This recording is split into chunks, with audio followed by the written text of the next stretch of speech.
Good morning, everyone. We're back from the Irresistible 2023 conference last night, and it was spectacular. I have to say, it was the best event I have ever put on and the best event I've ever been to. I'm a little bit biased, but not really. And I think the other people who went would agree. And it was really because of the experience we created, the location, the venue, the multitude of really fun activities, and of course, the people. It was a very global conference, very senior conference. About 450 people came. And those of you who came know how open and collaborative and fun it was for all of us. So let me give you 5 things we talked about to consider.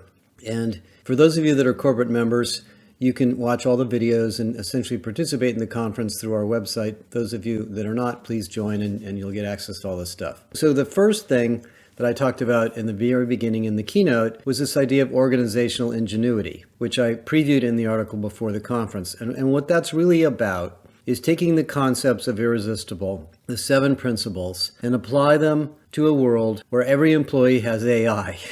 Every employee is now superhuman and has more information and more tools and more capabilities at their fingertips than they had maybe ever before, in an interconnected way. So data, information, education, all are available.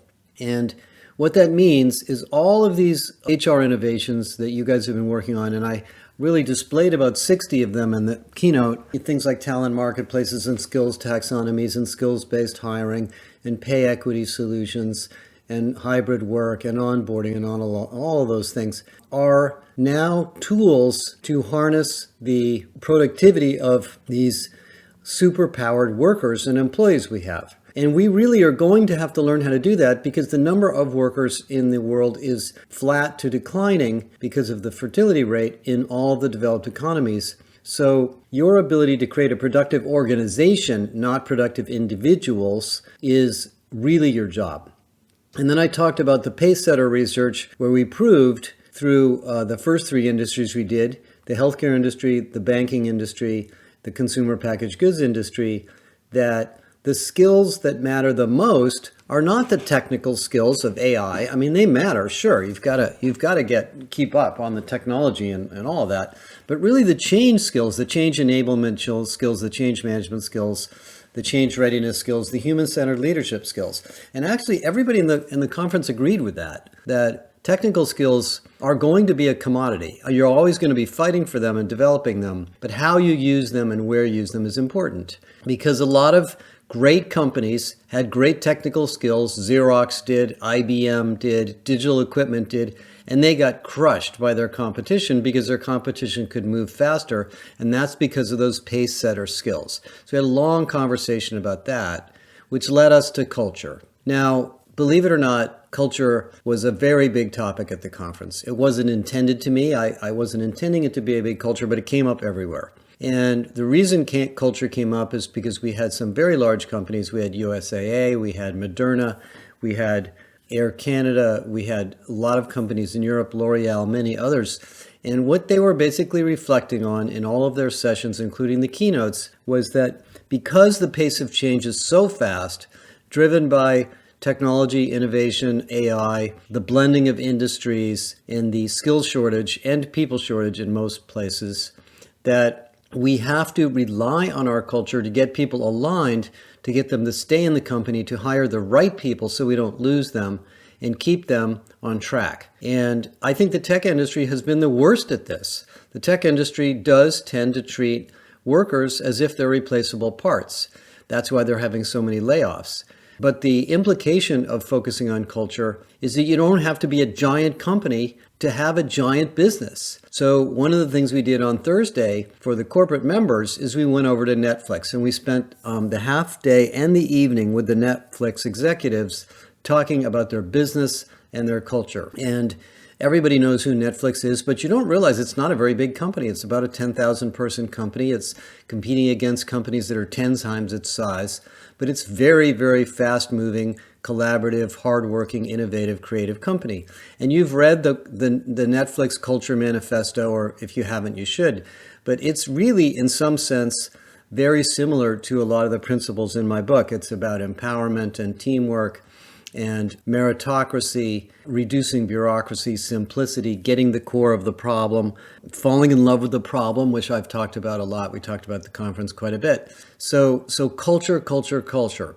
I'm not going to give you a lecture on culture on this podcast, but I will just remind you that whatever you're working on, whatever you're designing, whatever you're buying, whatever you're implementing, if you're not working on the culture, if you're not thinking about it, if you're not aware of it, you're going to get stuck. Things aren't going to work. And sometimes culture is driven by reward systems. You know, one of the pieces of research that we talked a lot about at the conference, and we had actually the head of compensation from SAP there and some other big companies, was that the most backwards HR practice that we've uncovered in the last 23 years is pay. The way people are paid is rooted in the very early days of the industrial model with the annual reviews and how people's raises are computed and all of the, go into pay by bands and so forth. And that creates cultural problems because people don't want to give up something they've earned or they feel that is entitled to them to do this new thing or this new organizational model that you believe is important. And on the topic of culture, we added a new activity in the Irresistible conference on Friday. About 45 of our leaders went to a special simulation learning event where we went through a case study. And it's a case study that we developed in concert with USC that teaches you what would happen in a company if you had management resistance to certain change. What would you do? How would you implement mobility? How would you implement new capabilities? How would you implement a new technology strategy? And it was really, really interesting. And we are building out that simulation-based training for all of you. We're going to have a series of HR executive education programs for HR leaders and senior HR practitioners, which is really most of you, to come to USC and do these programs with us. It's just exceptionally powerful. I can't tell you how much value people got out of that 4 or 5 hour kind of beta program, and we're going to do a lot more of that. So if you haven't read the Culture Manifesto from Netflix, it's on the internet.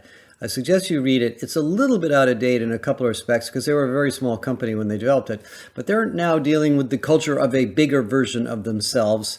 And so it's interesting, a lot of the things they're thinking about in their HR department are very similar to things that a lot of larger companies have been grappling with for many years. How to build more of a learning experience, learning system. What is the implications of having a larger team versus a smaller team? How much communication should be shared and how much not, so forth. Anyway, Netflix is an amazing company. You can tell they're going to be around a long, long time when you meet them and you go to their offices. It's quite an exceptional place. Now, the third thing that came up, which came up everywhere, was AI. And we launched a big study of AI, which I've been working on for the last couple of months, which you will get access to in the next week or two. It's called the Deep Dive on AI for HR. It's an education report and a summary of what's going on in the market from my interviews with 30 or 35 senior executives and technologists in the industry and in other industries. And of course, everybody wanted to ask about it, all the CHROs, and a couple of common things came up. We had Keith Sonnerling there, the chairman of the EEOC, who's just an incredible guy, and he gave us all sorts of insights onto the legal issues. But of course, there's the question of, will this affect our jobs? Are we going to lose our jobs? We talked about that a bit, and you probably know my opinion on this. The answer is absolutely not. The only job that's going to be lost is the person who doesn't use AI or the person who ignores it, because you're going to fall way behind. AI is a tool.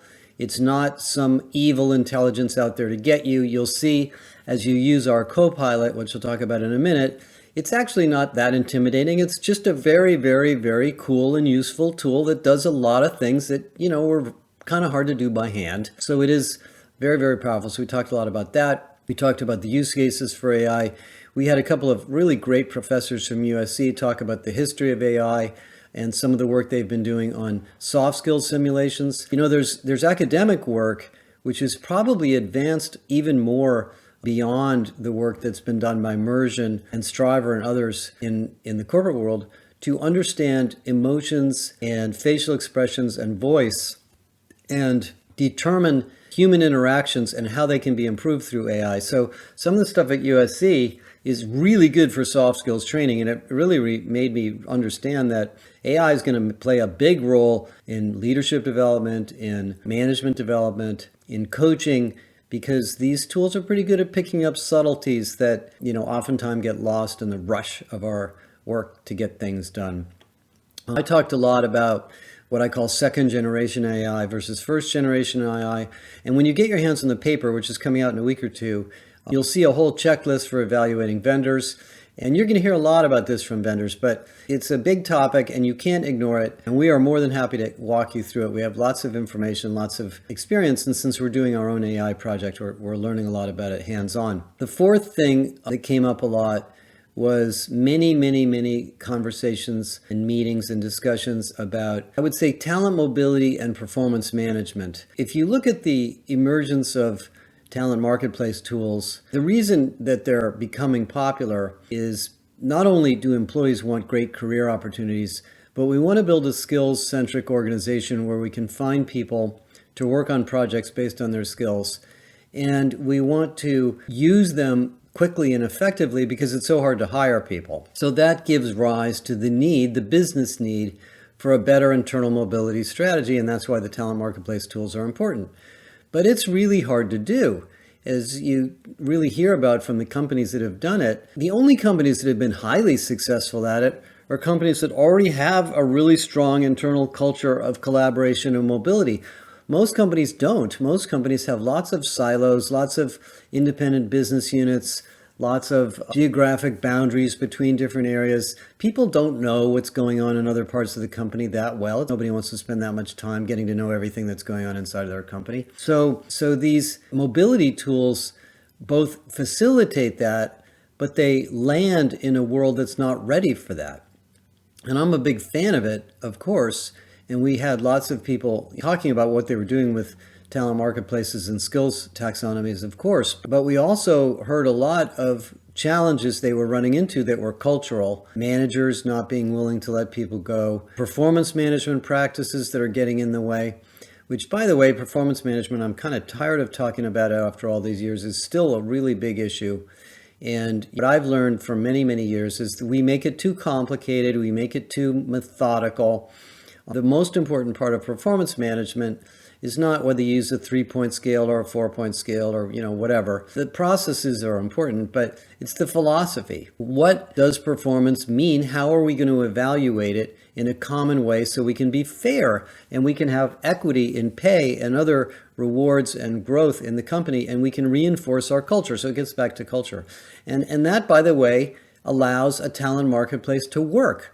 If I decide I am kind of a geeky guy, I want to do a project, I want to work on AI, whatever, and there's some group in the company that would like my support, and so I want to spend a day a week working with them, well, my manager's got to approve, it's got to fall into my performance evaluation, I need to know I'm going to get rewarded for that and not punished for it. Performance management comes up a lot. So it's part of systemic HR, it's part of stitching all these things together that facilitate this new world of a highly mobile, highly agile, highly adaptive organization. Well, the work we're doing on the adaptive organization, which will be coming out later in the fall, the maturity is low. We looked at 50, 60, 70 practices of mobility and regular ongoing development and how performance management facilitates agile work practices, and the ratings and the evaluations and the maturity levels are extremely low. So this post-industrial organization that we talked a lot about has yet to be implemented in most of your companies. And that doesn't surprise me at all. It takes a while for management to rethink their jobs. Listen, I think in many ways, what's happened in the last 5 years, maybe, for us in HR, we have become very aware of the new management practices and the new management principles and philosophies that are needed. Our managers have not. They are operating in the older world. I mean, if I look at this cage match thing between Elon Musk and Mark Zuckerberg, the layoffs and the shenanigans at Salesforce, a lot of the things that you read about in the press, even in the banking industry, layoffs and sort of draconian demands that people come back to the office because the CEO wants it. That's not enlightened management. And I have nothing against these people. They're doing the best they can. They haven't been living in this world of discovering new work practices like we have in HR. And I think HR has shifted into the business and understood and applied its tools, and you guys have in business, much more than the other way, much more than the business leaders have gotten to know what we've learned. So my challenge to you coming out of that conference is you have to take the skills and the capabilities and the knowledge and the insights that you have, and you have to apply them because the companies need them, because the leaders are not as up to speed on the issues that you are. In these things like well-being and hybrid work and forcing people to come back to the office and productivity. Most of you have been thinking about this a lot. Certainly if you've been following us, you have. You don't think productivity is just laying a bunch of people off. You know it's more sophisticated than that, but I don't know that the business people have had enough enlightening yet. And if my thesis about organizational ingenuity is correct, small companies are going to outperform big ones. And that's going to shake some of the principles of management up a little bit. People are going to think a little bit differently. We're going to prove that to you in the research we've been doing and the research we are doing and going to do. Okay, obviously we talked a lot about skills and skills capabilities and skills taxonomies. We had J&J, we had Schneider, we had Novartis, we had a lot of companies explaining their skills taxonomies. This is an unsolved problem. You're not missing anything because you don't think you've done it yet. The learning platforms have not kept up. And there's, I think, a reinvention of the learning industry, corporate learning industry taking place. It's slow, but it's happening. And I am still of the opinion that skills taxonomies are important and skills technology is very important. Of course, it's under the covers of most of the new tools you buy. But if you think you're going to build one big skills database for your company and it's going to just sit there and be the source of all truth, that's not the way it's going to work. And we heard that over and over and over. You have to be much more pragmatic about this and much more operationally savvy about where you're applying this technology and how. And I talked to Stuart Logan from BNY Mellon, who's one of the pioneers on this, and he told me the same thing there, where they've been doing it now for years and they've been redoing their job architecture around skills and lots of cool stuff. He says it takes time. It's not an overnight exercise. The final thing I want to mention is the Josh Bersin HR Copilot. We have previewed, we haven't launched it, we've previewed our AI large language model solution, and it's really mind-blowing. As I may have told you before, we took 23 years of research, all of our maturity models, all of our frameworks, all of our case studies, all of our vendor information, all of our articles, and we put them into a big large language model, and you can ask it, and it's based on OpenAI technology, and you can ask it lots and lots of questions. You can ask it to define things, you can ask it for case studies, you can ask it to recommend vendors, you can ask it to write job descriptions, you can ask it to write implementation plans. It'll actually create roadmaps or checklists of how to build an onboarding program or a leadership development program, and it builds that knowledge from our research. So while there's lots of sources for some of this information, the reason I think this is unique is there's no advertising, no marketing, no vendor promotion, nothing in here. It's all pure research by us. And of course, our research is very neutral and fact and example based. So there's nothing in here that would lead you in the wrong direction. It will educate you, and it will give you a super search tool to access hundreds and hundreds of reports in a second, which frankly we've had a hard time doing in our website. It just has been a challenge for years. So we previewed that. Everybody was very excited about it. We're not going to tell you too much about it until you join the membership. Members are going to get a preview access to it, and we'll do some more formal rollouts later in the summer. And then the last thing I just want to say about the conference was not only do I love you guys because it's so much fun to get together, but your skills and your capabilities are really the core of these business transformations that are taking place. And I'm not here just to promote our academy, but that's part of why I'm saying this. But it came up to me, Bill made a comment that when he was at Deloitte, the average training on a Deloitte consultant was about $1,700 per year. The average training for HR was $75 per year. Well, if you buy into what I've been just saying for the last 20 minutes, your skills are absolutely essential to your company's success. And as the Pacesetter research pointed out, Technical skills are not as important as change enablement skills, which is a lot of what we do in HR. Training, enablement, alignment, creating performance and evaluation and goal programs that help the company grow, teaching leaders how to be human-centered leaders and so forth. So we talked a lot about that, and I really made a big point in many of the panels that you guys have more capability than you realize, and you need to hone it and sharpen it and get it together as an organization. And I can guarantee you, we have research that proves that when you have a higher percentage of your HR professionals that have world-class skills or top-ranked skills in our 5-level model, your company grows faster. We've seen that. We have statistical proof of that. Even though you're not salespeople and you guys aren't building products and services, your ability to help people do that is directly correlated to your skills, your capabilities, and your understanding of systemic HR, which is how all the other pieces fit together. And that came out so strong in this conference. And let me add you another point. I know everybody's busy. I know you want to take a summer vacation. I know you have a lot of projects at work. I know people are overcommitted. I've seen the data. I've seen the data from Gallup that employee burnout and stress is at an all-time high. Well, that's no excuse for not taking a couple of days a year, maybe a week a year, and honing your own skills, sharpening your own saw on what you know and you understand about HR. You can go to a conference like ours. You can sign up for our academy, which is absolutely the best thing going, which we'd love you to do. You can read our research, but do it, because every minute that you spend learning something about this domain is going to make the rest of your work more productive and more impactful. And I just saw that face to face with the people that came. And I had this interesting perspective that it seemed to me almost a third of the people that came were from outside the United States. For some reason, I feel like folks in Europe and other countries are just more interested in taking care of their own skills. I don't know why that is. There's something about the United States that holds us back. Maybe it's our kind of dog-eat-dog-ish culture, but I'll leave you with that. It was a really great conference. Next year, we have a pre-conference sign-up discount you'll be seeing. We can't support more than 450 people. So next year, if you want to come, you got to sign up early. We're going to have team programs next year where we're going to ask CHROs to bring their senior teams because it's such a great team development experience. We're going to have some even more exciting things we've already talked about for next year in terms of external visits and other things that'll happen. But anyway, it was a really, really wonderful experience. I want to thank all of you who came, everybody who participated.